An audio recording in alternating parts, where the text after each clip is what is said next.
Work on your confidence. Fix your mindset. Stand up straight. Speak clearly. Believe in yourself. They told you that if you believed hard enough, people would respect you. So you did it. You worked on yourself. You stayed calm under pressure. You spoke clearly. You showed up confident. And don't get me wrong, all of that is good.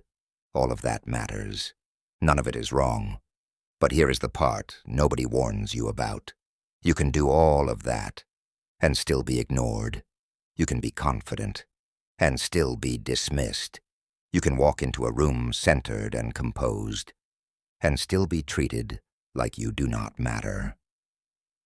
That moment is confusing because it feels unfair. You did what they told you to do, and the result never came. Here is the truth. You don't lack confidence. You lack leverage. The world does not respond to how you feel about yourself. It responds to what happens if you walk away. Think about the last time someone cut you off mid-sentence. The last time your idea was ignored until someone else repeated it. The last time decisions were made without you in the room. That was not a confidence problem. That was a power problem. Confidence is internal. Leverage is external. And in the real world, only one of those moves people. This video is not about feeling stronger. It is about becoming impossible to ignore. Now let me anchor this in something real. Machiavelli wrote something most people misunderstand. Men judge more by the eye than by the hand. Because everyone can see, but few can feel. What he meant was simple. People do not judge you by your inner qualities. They judge you by what is visible, by what you control, by what you represent, by what happens if you are removed.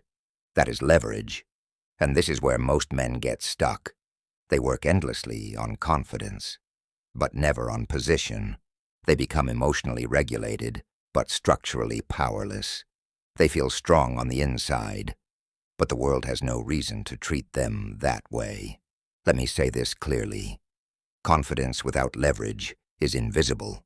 You can believe in yourself completely, but if nothing changes when you leave, nothing changes when you speak.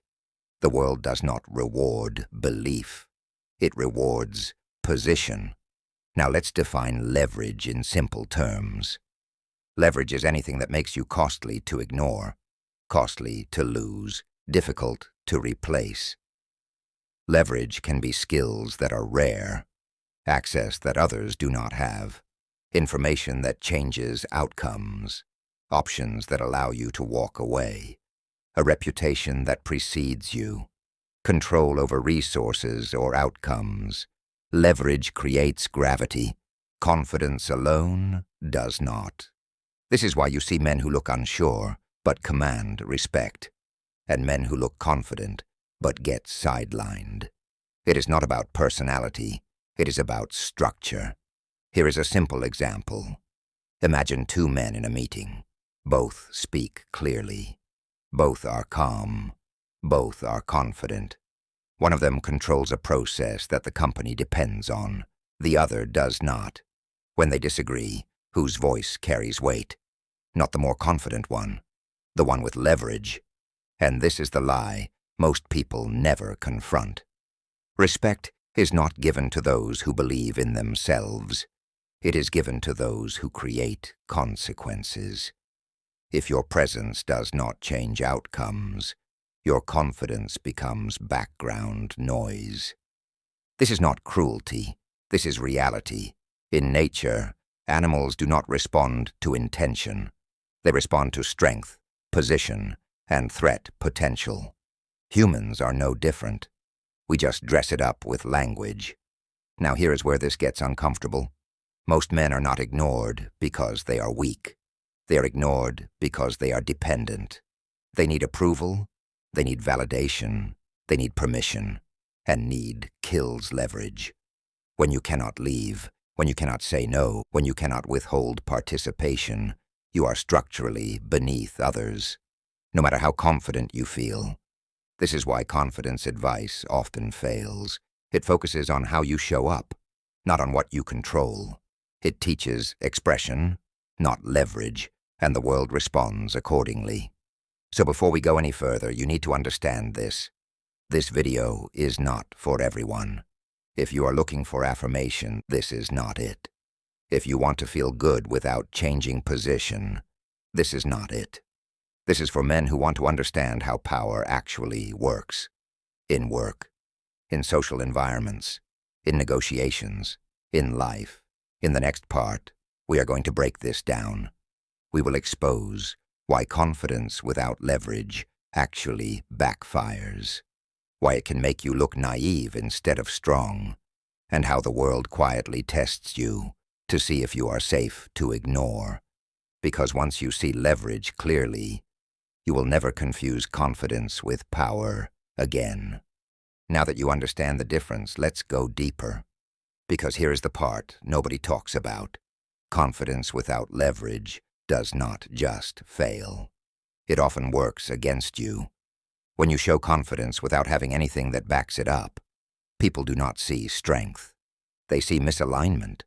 And misalignment triggers something dangerous. It makes people test you. Think about how people behave around you. When someone senses you cannot leave, they interrupt you more. They push boundaries. They dismiss your opinions faster. They feel safe doing it. Why? Because confidence without leverage signals one thing. You want to be taken seriously, but you cannot enforce it. And the world always checks for enforcement. This is not about being aggressive. It is about consequences. Let me ground this with another idea from Machiavelli. A prince must make himself feared in such a way that if he does not gain love, he avoids hatred.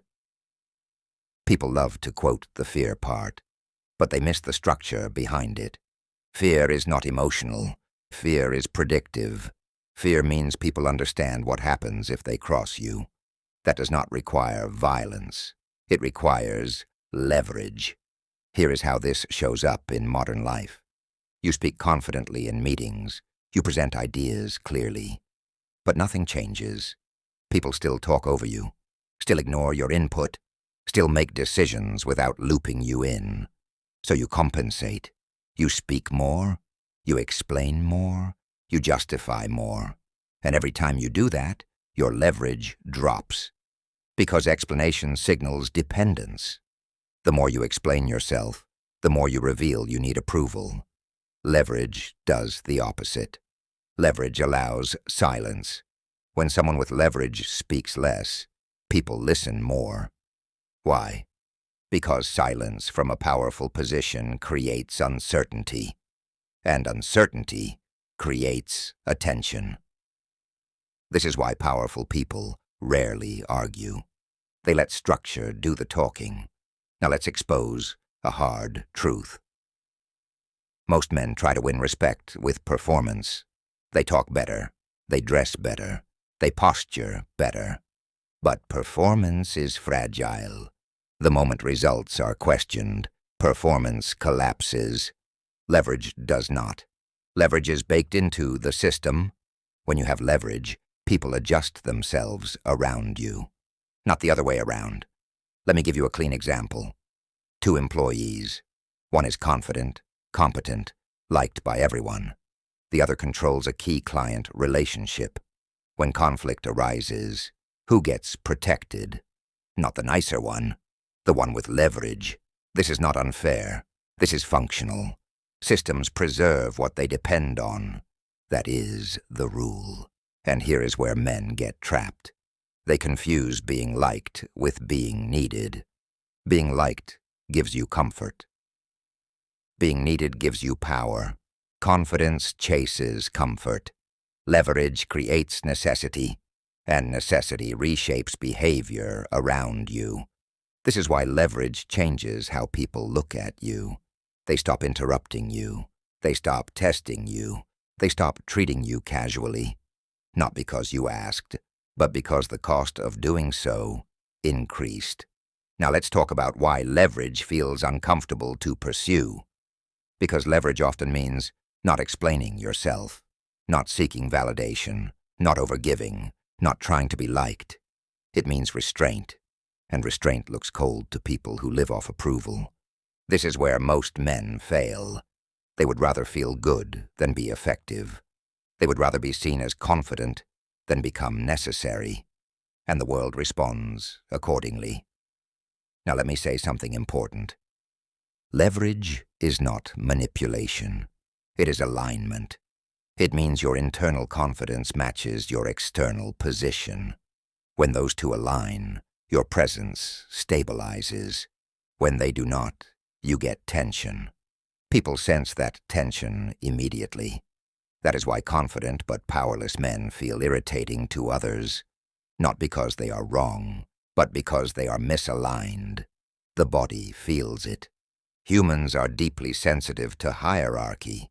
We scan posture, tone, pacing, silence, control, and we test inconsistencies. If you signal confidence but lack leverage, the system probes you. If you signal leverage, confidence becomes optional. Now here is the turning point. You do not build leverage by demanding respect. You build it by removing dependence.